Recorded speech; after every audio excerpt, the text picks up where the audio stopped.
Kembali kita bertemu dan akan membahas sebuah topik yang nanti akan kami beri judul bertadabur dengan puisi yang berjudul Bukan Karena Khutbah. Sebelum kita akan berbicara atau berdialog dengan penulis puisi ini, kami akan mencoba untuk membacakan dulu apa yang ada di dalam goresan ini. Bukan karena khutbah,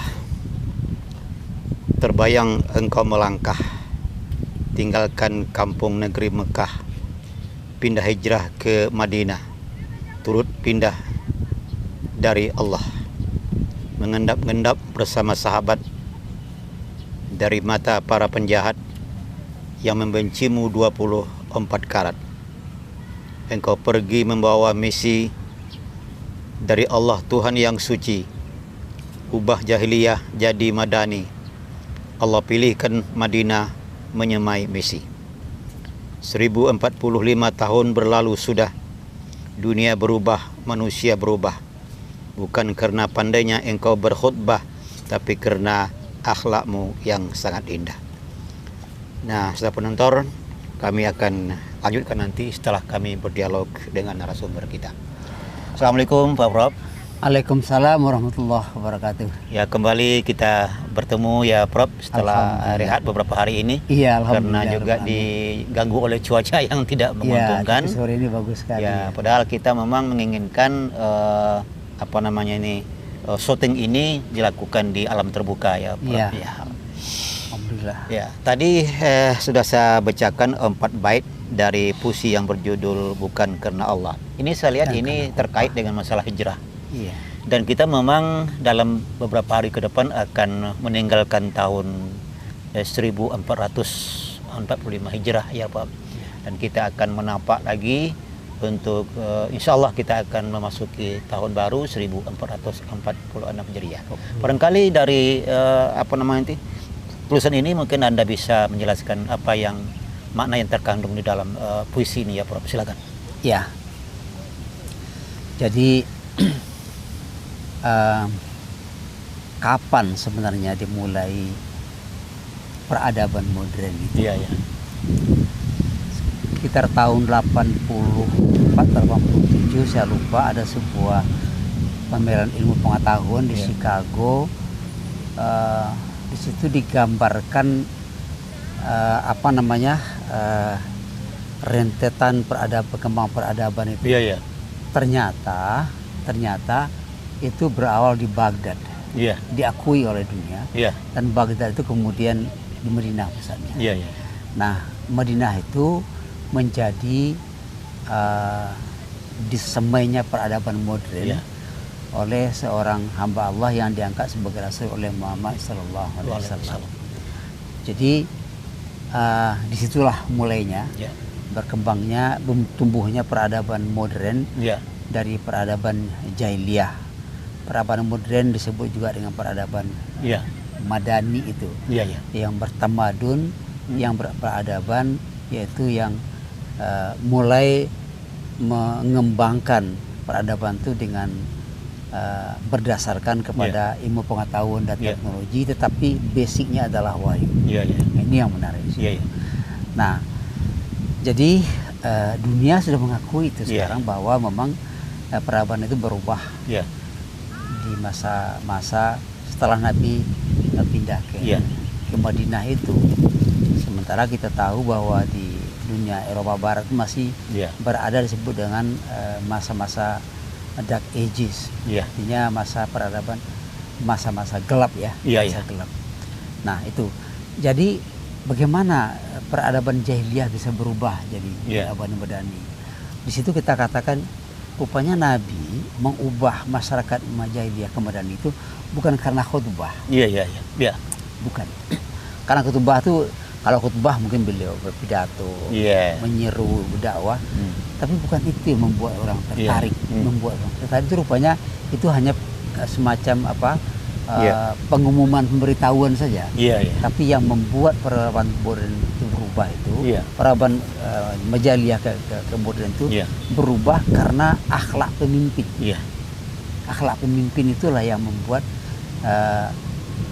seruan untuk berubah itu menjadi diikuti. Diikuti.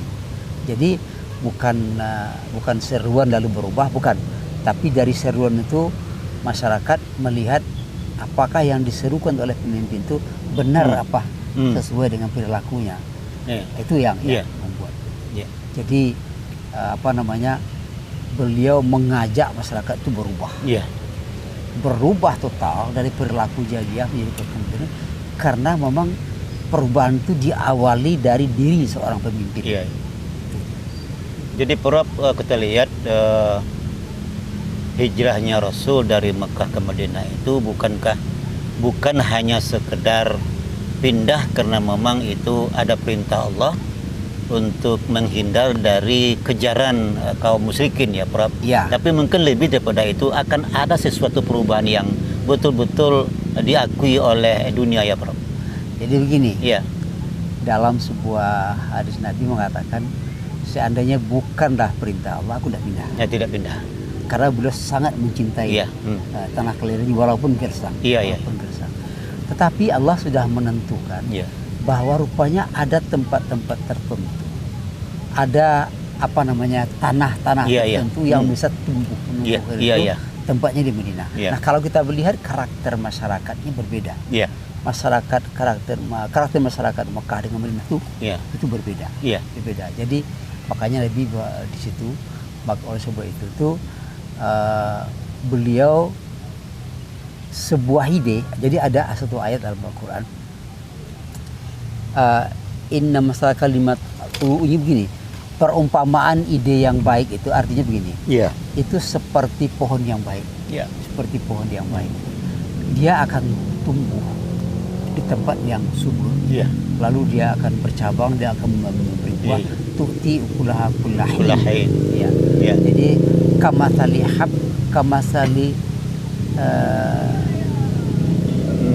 lupa saya ayat itu, seperti sebatang pohon yang tumbuh, kemudian dia berkembang, lalu mendatangkan. Jadi ide baik itu, kalau kita katakan Islam yang dibawa oleh Nabi itu bisa disebut sebagai sebuah great idea, bahkan greatest idea dari Allah Subhanahu Wa Taala.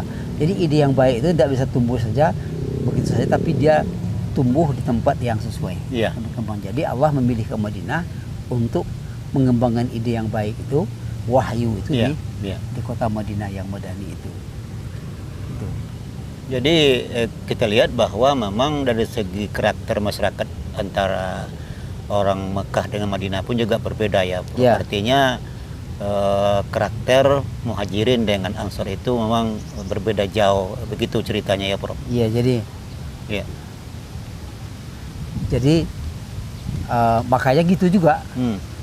Kalau masyarakat punya ide, punya inovasi, punya gagasan-gagasan, itu memang perlu tempat.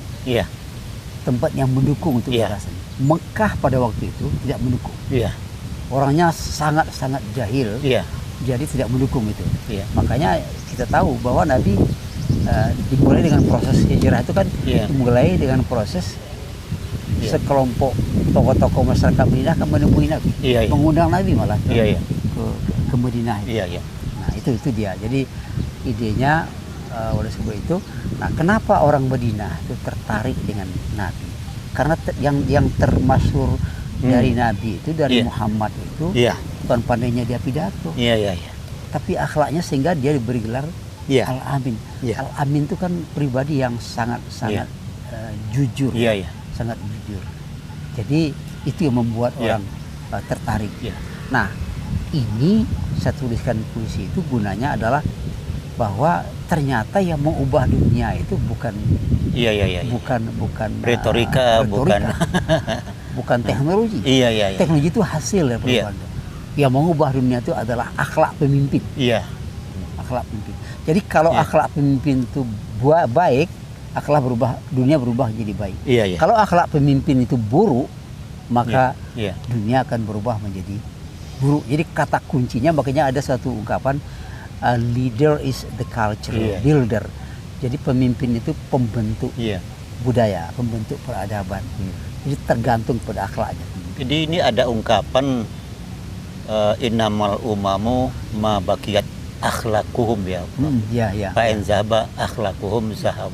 Jadi sebuah negara itu akan berdiri kuat sepanjang masyarakatnya memiliki akhlak yang baik. Ya. Nah, kalau akhlak mereka itu bobrok, maka hancurlah negara itu ya. Hancurlah negara itu. Jadi saya lihat Prof, para muhajirin itu yang tadinya sedikit juga berjiwa keras ya. Tapi begitu sudah berasimilasi dengan orang-orang Madinah, ya orang Ansor itu dia bisa menyatu ya, Prof. Nah, ya. itu dia. Nah. Itu tadi. Iya. Jadi orang Muhajirin itu kan orang-orang dari Mekah. Iya. Kan orang keras-keras Iya, gitu kan iya. yang apa? Nah, tapi karena mereka tersentuh dengan kepribadian Nabi, mereka berubah. Pergi ke Madinah, daerahnya subur. Iya. Ya, masyarakatnya subur. Iya. Nah, situlah yang menjadi sebuah kajian fundamental saya kira untuk kalau kita bawa kepada negara kita misalnya. Itu kata kuncinya adalah yang mengubah dunia itu adalah akhlak. Gitu. Konon kabarnya juga bahwa setelah Nabi sampai di Madinah itu dia mampu berhasil untuk membujuk orang-orang Yahudi Nasrani itu ya Prof, untuk menjualkan kebunnya kepada Nabi gitu. Sehingga banyak memang kebun-kebun orang Yahudi Nasrani itu yang dibeli oleh Nabi akhirnya menjadi kekayaan umat Islam waktu itu ya Prof ya. Yang hijrah bersama Nabi itu kan di antara sahabat Nabi kan ada pengusaha Iya, pengusaha besar ya. Pengusaha. Iya. Jadi di antara sahabat itu kan kekayaannya luar biasa banyak. Di Mekah ditinggalkan ya? Ditinggalkan. Iya. Sampai di Madinah kan orang-orang Ansar kan mau bagi-bagi, kasih rumah makan, ada juga mau bagi istri bukan macam. Kata sahabat Nabi, saya lupa nama, apakah bin Zubair atau Abdullah bin Zubair, lupa saya namanya. Iya. Katanya tidak usah saya dikasih apa-apa. Iya. Tunjukkan ke saya pasar. Iya. Di pasar seperti itu ya. Berkembang. Jadi kepandaian orang-orang Makkah berniaga itu berkembang di Madinah. Jadi memang Nabi juga hobi berdagang dia Prof ya. Tapi juga diikuti oleh para sahabat ya. Jadi ternyata memang ide baik itu memang harus didukung juga oleh finansial yang baik. Iya, betul. Finansial. Saya melihat kalau jadi ada beberapa syarat. Ada ide baik, ada ide-ide yang baik. Ada finansial yang kuat, ada tokoh yang jujur. Iya. Kalau tiga ini bersinergi, maju. Saya melihat Indonesia ini bisa negara hebat. Kenapa? Finansialnya sumber daya alam, kaya luar biasa. Dan saya melihat bangsa Indonesia ini bangsa yang punya ide-ide kreatif. Iya. Cuma mungkin pemimpinnya belum memenuhi standar untuk itu, sehingga akibatnya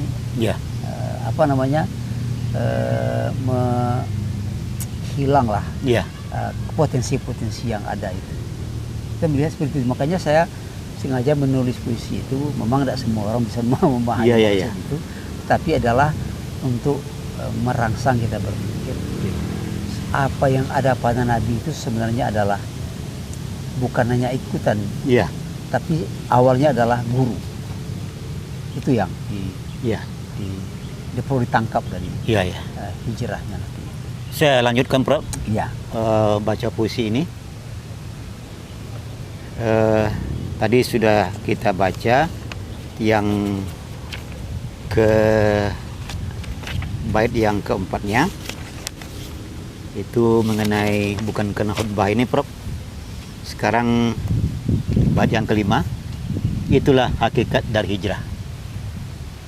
Bukan mengubah tempat pindah, tapi merawat akhlakul karimah. Buang perangi jahiliyah. Wahai Rasul pembawa wahyu, dunia kembali seperti dulu, ke masa jahiliyah yang dah jauh itu.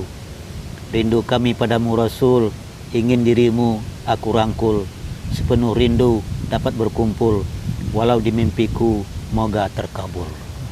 Apa mungkin yang tersirat dalam makna puisi ini? Makna puisi ini kita merindukan sosok Nabi itu dari situ kan ada fisiknya tapi yang paling substansial itu adalah akhlaknya, itu yang kita rangkul.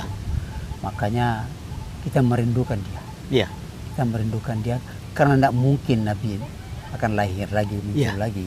Tapi yang kita rindukan itu adalah bagaimana kita bisa mencontoh sosoknya. Jadi ayat tadi itu saya masih berpikir ayat tadi itu. Di kasajaratin arduha thabitun wafar sama tu'ti ukulaha kullahin. Jadi ide-ide baik itu dia akarnya kokoh di bumi dan pohonnya dahannya menjulang ke angkasa dan dia mendatangkan buah yang banyak dan bisa dia bermanfaat untuk orang setiap waktu. Itu ide baik. Di sebagai tamsil Prof apa yang diungkap oleh Tuhan dalam Al-Quran itu, tapi intinya adalah mereka-mereka yang memiliki potensi, tentu mereka akan memberikan manfaat kepada orang lain Jadi ide baik itu dalam Al-Quran dibunyikan kalimatun thayyibatin. Kalimat yang baik itu saya coba terjemahkan ide baik. Ide baik itu seperti itu.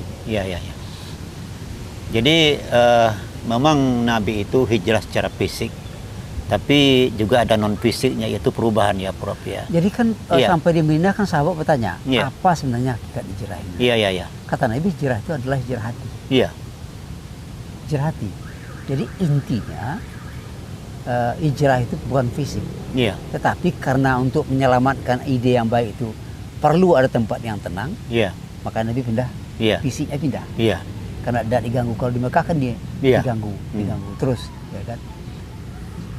Jadi kalau kita misalnya pernah juga hijrah fisik Prof katakanlah dari kampung halaman, sudah sunatullah juga mungkin Prof kita tak lagi tinggal di kampung gitu kan, tapi mungkin sudah suratan juga Prof. Tanah tapak rumah kita itu mungkin sudah ada juga dari Lauh Mahfuz sana Prof jadi disitulah kita membangun peradaban kita sendiri Prof Saya ingat ada satu penelitian di Jepang meneliti tentang DNA. DNA. Menarik sekali.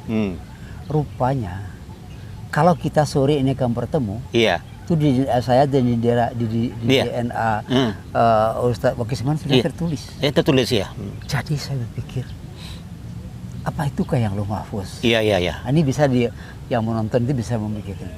Sudah tertulis dan DNA itu sudah pasti tertulis seperti itu. Cuma katanya tulisan itu dia on off. Dia bisa di on bisa di off on. Artinya tidak ada bisa berubah yang tertulis di Lauh Mahfuz itu. Tapi dia bisa berubah, yang merubahnya yang membuat DNA itu Allah sendiri. Nah, berkaitannya dengan doa.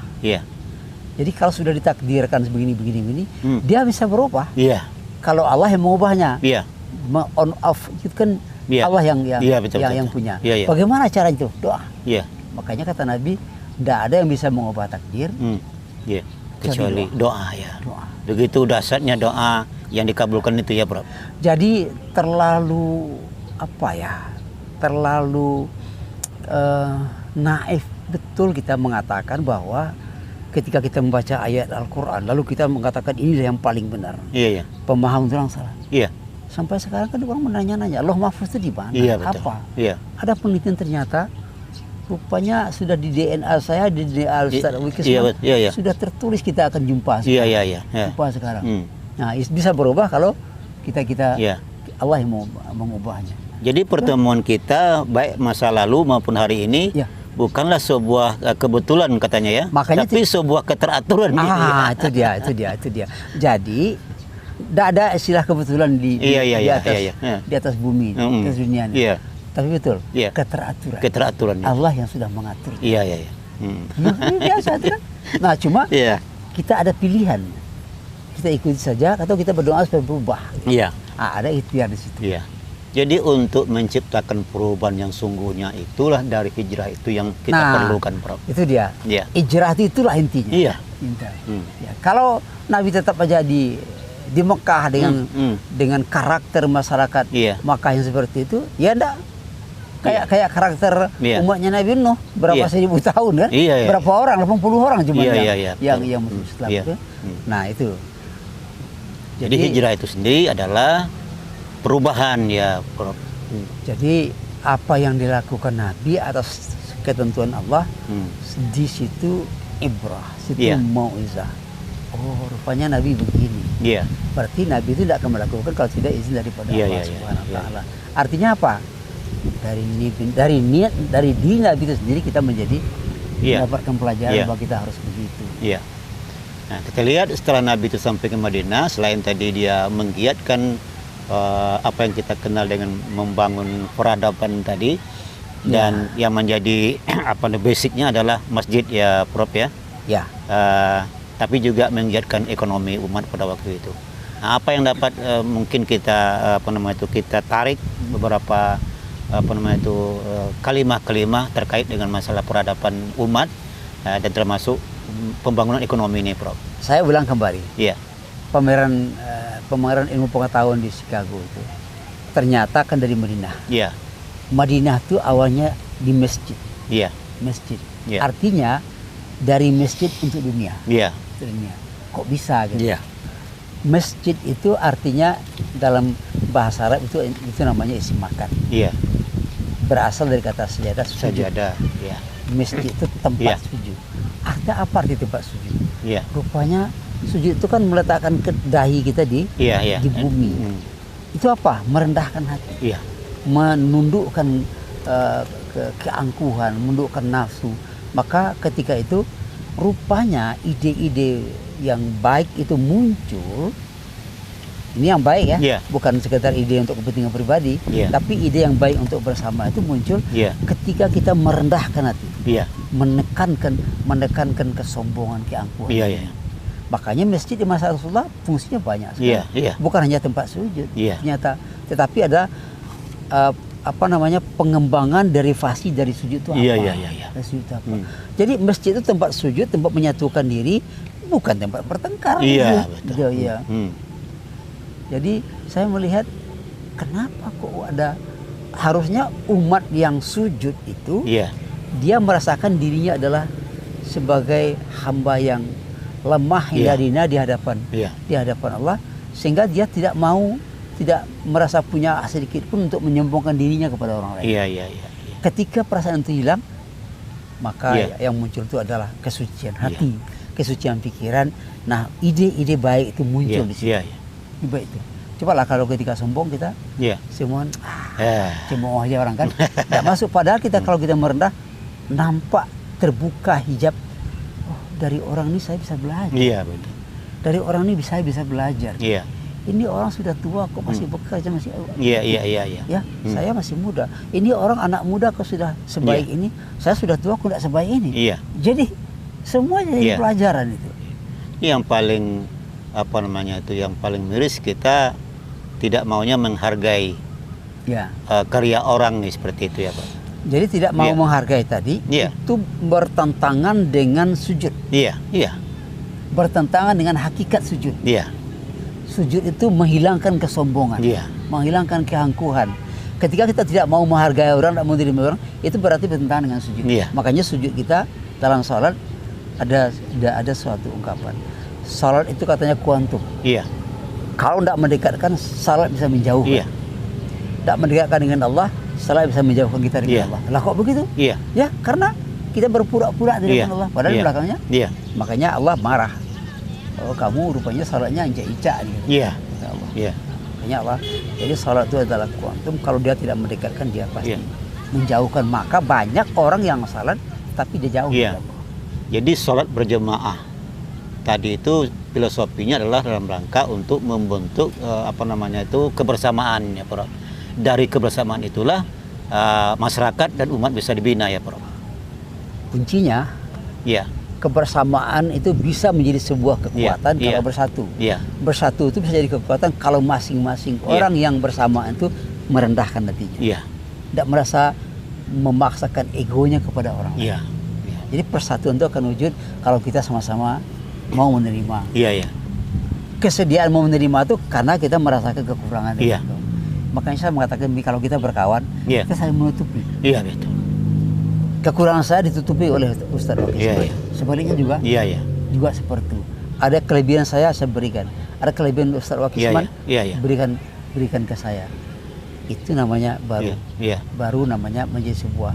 Makanya orang-orang yang berada dalam sebuah komunitas bersama itu bisa menjadi kuat kalau dia bersinergi secara positif. Sinergi positif itu apa?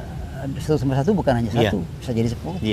2x2 bukan hanya 4, tapi bisa menjadi karena beranak-anak terus. Tapi kalau sinergi negatif itu yang 1+1 atau 2+2 bisa menjadi 1. Mundur bisa habis. Karena apa? Karena saling menghantam. Nah, jadi orang-orang yang tidak ingin suatu masyarakat maju, masyarakat kita bisa maju, dibuatnya sinergi kita itu menjadi sinergi negatif. Betul. Sinergi negatif. Kita bersama tapi saling memburukkan, saling menjelekan, saling bertengkar, lalu hilanglah potensi yang ada itu. Jadi keberhasilan Nabi itu adalah membangun peradaban melalui masjid, jadi peradaban itu tumbuh, dibina, dikembangkan di masjid. Karena orang di masjid itu semua yang ada di situ dia menundukkan egonya. Berawal daripada itu. Jadi mungkin jadi inspirasi juga lah bagi kita masjid itu. Sekarang ini banyak sekali masjid-masjid yang sudah mirip-mirip juga dengan apa yang dilakukan mereka di Madinah misalnya, Prof. Fungsi masjid itu tak lagi hanya sekedar tempat sholat, tapi malah ada tuh seharian itu penuh dengan kegiatan-kegiatan Prof. Malah masyarakat yang singgah saja pun sholat bersama, makan bersama, dan itu gratis Prof. Ada masjid yang seperti itu. Pada masa Nabi mesti pindahkan diubah fungsinya antara pendidikan, tempat pendidikan, bahkan latihan perang. Betul. Pengobatan prajurit-prajurit yang luka dalam perang, mengumpul ekonomi di masjid, berkumpul semua. Nah, kalau ekonominya sudah punya roh masjid, ya kan? Pendidikan rohnya roh masjid, kemudian kesehatan roh masjid, sosialnya rohnya roh masjid, bersatu dalam sebuah masjid. Nah, tetapi kalau masjid di mana hanya sebagai sebuah building, sebuah bangunan, roh itu tidak ada. Dan barangkali saja masjid itu fungsinya tak lebih daripada sekedar tempat sholat tempat 5 waktu sudah gitu kan, tapi tidak ada fungsi-fungsi lain yang bisa diterapkan. Tidak ada. Jadi sujud dalam artian di situ tuh itu sujud hanya sujud fisik. Tapi sujud yang sebenarnya adalah sujud jiwa. Sujud jiwa, merendahkan jiwa. Makanya kalau dipanggil salat itu, yang dipanggil itu kan sebenarnya manusia dalam artian hakikat manusia. Baik Prof, barangkali menarik sekali apa yang menjadi topik kita, yakni bertadabur dengan sebuah judul yaitu bukan karena khutbah. Mudah-mudahan dapat memberikan pencerahan juga kepada para penonton kita Prof. Karena memang hari ini kita sudah berada di penghujung tahun 1445 Hijriah, dan kita akan memasuki tahun baru. InsyaAllah Allah panjangkan usia kita dan kita bisa meningkatkan aktivitas hidup kita yang bermanfaat di tahun yang akan datang, dan tentunya juga kita semua diberikan kekuatan oleh Allah untuk melaksanakan setiap apa yang menjadi tuntunan daripada kehidupan kita Prof. Mengisi ruang yang masih diberi oleh Allah dengan yang bermanfaat. Semuanya dapat kita isi dengan sebaik-baiknya Prof. Saudara penonton, demikian pertemuan kita dengan Profesor Dr. Haji Alaidin Koto pada kesempatan kini. Dan tadi kita membahas atau bertadabur dengan sebuah judul puisi berjudul Bukan Karena Khutbah. Semoga bermanfaat. Kita berjumpa kembali di kesempatan yang akan datang. Billahi taufik wal hidayah. Wassalamualaikum warahmatullahi wabarakatuh. Waalaikumsalam warahmatullahi wabarakatuh.